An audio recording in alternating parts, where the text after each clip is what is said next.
Saylanım sensin, gurguncum dayancımsın. Elim kuyru, Türkmen kıydı. Neyde geçsek ayrılıkta, ilmidam keşfin yürekte. Elim kuyru, Türkmen kıydı. Nurdan dolu cemalını, sada mehrem yürümü söyleyen benim. Ayday senim, dillin senim. Nurdan dolu cemalını, sada mehrem yürümü söyleyen benim.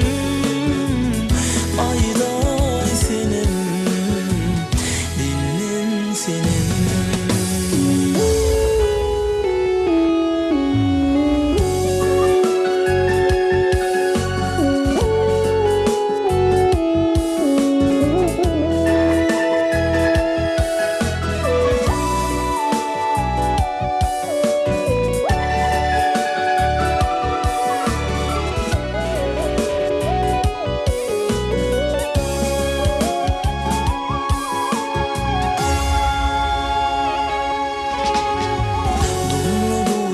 Sesin geliyor, sen suyunu kalbim duyuyor.